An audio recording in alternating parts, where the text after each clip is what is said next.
அவர் பையன் இறந்ததே நம்மளால் ஜீர்ணிக்க முடியாது. ஏன்னா இள வயசுலேயே அவர் இறந்துட்டார். அதனுடைய வெளிப்பாடு தான் அவர் உடல்நிலை சரியில்லாமல் போனதுக்கு காரணமே. இதுக்கு முன்னாடி நீங்கள் சாரை சந்திச்சிருக்கீங்களா? பேசியிருக்கேன். இது மனோஜ் அவரும் நமக்கு நல்ல பழக்கம். அவருடைய இழப்புக்கும் வந்தோம் நாங்கள். அது ரொம்ப வருத்தமாக இருக்குது எங்களுக்கு. ஒன் இயர் கூட ஆகல நினைக்கிறேன். ரொம்ப கஷ்டமாக இருக்குது. அவங்க ஃபேமிலியில் எப்படி இது பண்ண போகிறாங்க தெரியல. அந்த கிராமத்தில் ஒரு ட்ரெஸ் மாற்ற கூட இடம் இருக்காது. இல்லாத இடத்துல அவ்வளோ ஒரு சேஃப்டி கொடுத்துருக்காரு.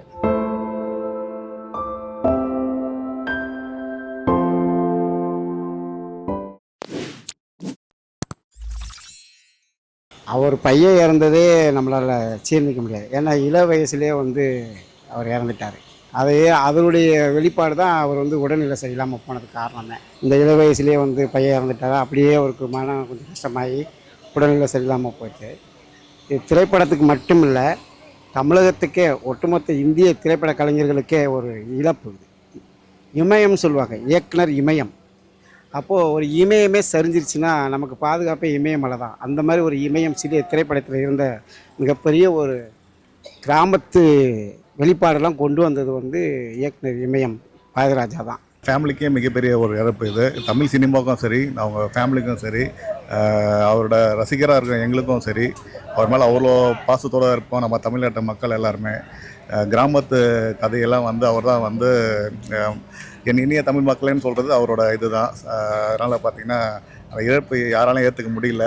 காலையில் இந்த விஷயத்தை கேட்டோடனே ரொம்ப அதிர்ச்சி ஆகிட்டோம். தமிழ் திரையுலகம் எல்லாருமே சரி, எல்லா பப்ளிக்கும் சரி, எல்லோரும் கிராமத்துவாசிகளும் எல்லாருமே இது ரொம்ப மிகப்பெரிய இழப்பு இது. அந்த குரலை கேட்குறது இதோட முடியாது. அது ரொம்ப வருத்தமாக இருக்குது எல்லாருக்கும். இதுக்கு முன்னாடி நீங்கள் சாரை சந்திச்சிருக்கீங்களா? பேசியிருக்கேன். இது மனோஜ் அவரும் நமக்கு நல்ல பழக்கம். அவருடைய இழப்புக்கும் வந்தோம் நாங்கள். அது ரொம்ப வருத்தமாக இருக்குது எங்களுக்கு. ஒன் இயர் கூட ஆகல நினைக்கிறேன். ரொம்ப கஷ்டமாக இருக்குது. அவங்க ஃபேமிலியில் எப்படி இது பண்ண போகிறாங்க தெரியல. திரைக்கு பின்னாடி ஒரு டேரக்டராக அவரை பார்க்கறதுக்கும் க்ளோஸாக போய் பேசுறதுக்கும் வித்தியாசம் இருக்கும். உங்ககிட்ட பேசும்போது அவர் எப்படி இல்லை, நல்ல ஒரு ஜாலியான ஆள் அவர்.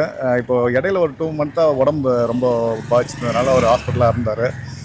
அதுக்கப்புறம் இந்த மாதிரி ஆகிட்டு இருக்கு. அது ரொம்ப மனவேதனையாக இருக்குது எல்லாருக்கும். என்ன சொல்கிறேன்னு தெரில. தமிழ் சினிமாக்கே ரொம்ப ஒரு பாதிப்பு தான் இது. மேடம், உண்மையாலுமே அந்த குடும்பத்துக்கு இது ஒரு பெரிய இழப்பு. குடும்பத்துக்கு மட்டும் இல்லை, இந்த தமிழ்நாட்டு ரசிகர்களுக்கும் இது ஒரு பெரிய இழப்பு. பாரதி ராஜா சார் எவ்வளோ நல்ல நல்ல படங்கள் கொடுத்துருக்காரு. மக்களுக்கு நல்ல படங்கள், சில பேர் வாழ்க்கைக்கு நிறைய முன்னேற்றத்தை ஏற்படுத்தி கொடுத்துருக்காரு. அவரால் திரையுலகத்தில் எவ்வளோ பேர் சாதித்தாங்க, நிறைய பேரை அவர் உருவாக்குனார். இந்த இழப்பு ஒரு மிகப்பெரிய இழப்பு. தமிழ்நாட்டை பொறுத்தவரையிலும், திரைத்துறையை பொறுத்தவரையிலும் அவருக்கு இந்த இழப்பு ஈடுகட்ட முடியாத ஒரு இழப்பு தான். இது ரொம்ப மிக இழப்பு. ஃபேமிலிக்கு மட்டும் கிடையாது, தமிழ் சினிமாக்கே பெரிய இழப்பு தான். ஏன்னா பழைய காலத்து மூவின்றாங்க, அது இப்போ இல்லை 2K கிட்ஸ் வரைக்கும் தெரியுதுன்னா அந்த மாதிரி மூவி மறுபடியும் எடுக்க முடியுமா அப்படின்னு கேட்டால் முடியாது. அதே மாதிரி மனோஜ் பாரதி சார் இருந்தார். அவரு சாக வேண்டிய வயசு இல்லை, பட் ஸ்டில் காட்ஸ் திங் தான் எல்லாமே. அவர் இறந்த 1 இயரில் இவர் இறந்தது ஃபேமிலிக்குன்றதை தாண்டி it is a loss for the whole cinema as well as Tamil Nadu. இப்போ பார்த்தீங்கன்னா நிறைய ஹீரோயின்ஸை அவர் தான் அறிமுகப்படுத்தி வச்சிருக்காரு பாரதி ராஜா சார். ஸோ அதை பற்றி உங்கள் கருத்து என்ன? அந்த ஹீரோயின்ஸில் பார்த்தது நீங்கள் பார்த்தீங்களா?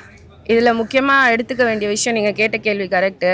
லேடிஸ்னால் கேஸ்டிங் கவுச் அப்படின்றத சொல்லுவாங்க. பட் பாரதி ராஜா சாரோட மூவி ஆஃபர் பண்ணுறாங்க அப்படின்னா எந்த லேடியாக இருந்தாலும் ட்ரஸ்ட் பண்ணி போகலாம்.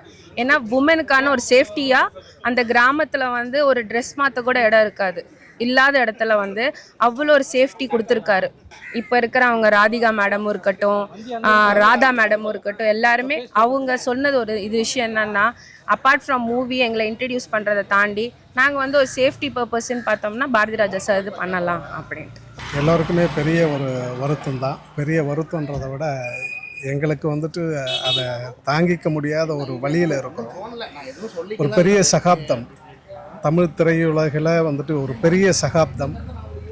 முதல் மரியாதை, கருத்தம்மா, அந்த மாதிரி சமுதாயத்துக்கு தேவையான ஒரு விஷயங்களை, தேவையான ஒரு கருத்துக்களை பிரதிபலிக்கக்கூடிய ஒரு இது போன்ற ஒரு டைரக்டர் பாரதி ராஜா அப்பா மாதிரி இனியும் சில பேர் வருவாங்களான்றது கஷ்டம்.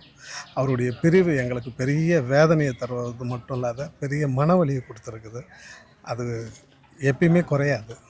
முதல் மரியாதை நடிகர் திலகத்துக்கு அவருக்கே வந்து பாடம் சொன்னவர் அப்படிங்கும்போது நடிகர் திலகுக்கு நடிப்பு சொல்லி கொடுத்தவர் பாரதி ராஜா சார். அதை இங்கேயுமே மறக்க முடியாது. நீங்க அவரை பார்த்துருக்கீங்களா, மீட் பண்ணி? பார்க்கல, இப்போ தான் நான் பார்த்துருக்குறேன். இப்போ தான் நான் கடைசி முறையாக வந்து இது வரைக்குமே வந்து இதில் பார்த்துட்டு இருந்த இதை டிவிலையும் சினிமாவிலையுமே பார்த்துட்டு இருந்த இந்த இதை பாரதி ராஜா சார் இன்னைக்கு வந்து கடைசியாக அந்த முதலும் கடைசியுமாகவே அந்த வாய்ப்பு கிடைச்சிருக்குது எனக்கு. இல்லை, இது வந்து சினிமா இண்டஸ்ட்ரிக்கு வந்து ஒரு பெரிய வருத்தம் தான். ஏன்னா இப்போ டைரக்டர்னு சொல்லிட்டு டக்குன்னு அது நம்ம ஞாபகப்படுத்துறது வந்து பாரதி ராஜா அவர் எடுத்த நிறைய, அதாவது கிராமத்துலலாம் பார்த்தீங்கன்னா அப்போல்லாம் வந்து ஒரு செட் போட்டு தான் எடுப்பாங்க. ஒரு ஊர்வலெல்லாம் போய் இப்போ எடுக்க மாட்டாங்க ஷூட்டிங்ஸ் எல்லாம் வந்து. இவர் தான் வந்து என்னென்னா வெளியே கொண்டு வந்தார். என்னென்னா எல்லாமே லைவாக கொண்டு வர சொல்லிட்டு வெளியே கொண்டு கிராமத்தில் போகிறது வருது. ஒரு கிராமத்தில் ஒரு சப்ஜெக்ட் சொன்னாவே கொண்டு போகிறதே ஒரு தமிழ் மக்களுக்கு நல்ல ஒரு ரீச்சான ஒரு டேரக்டராக இருந்தார். வணக்கம், நான் டான்ஸ் மாஸ்டர் ரேகா. பெப்சி ஃபெடரேஷனில் இருந்து 23 கிராஃப்டில் நாங்கள் டான்ஸ் மாஸ்டர்ஸ் டான்சர்ஸ் அண்ட் யூனியன்லேருந்து நாங்கள் வந்திருக்கோம். கண்டிப்பாக பாரதி ராஜா சாருக்கு வந்து எல்லாருமே ஹானர் பண்ணணும். நாட் ஓன்லி டெக்னீஷியன்ஸ், பப்ளிக்கே அவரோட படங்களை பார்த்து எவ்வளோ நல்ல ஒரு மெசேஜ் கொடுத்துருக்காரு, எத்தனை பேரை உருவாக்கியிருக்காரு. இன்றைக்கி நாங்கள்லாம் இங்கே நிற்க காரணமே அவரோட படங்கள் தான். எங்கள் டான்ஸஸ்க்காகவும் டான்ஸ் மாஸ்டர்ஸ்க்காகவும் அவர் நிறைய போராடி இருக்காரு. எங்களுக்கு நிறைய சான்சஸ் கொடுத்துருக்காரு. பை த பை, நான் சைல்டு ஆர்டிஸ்ட் இல்லாமல் இவங்கெல்லாம் நாங்கள்லாம் யூனியன் மெம்பர்ஸ்.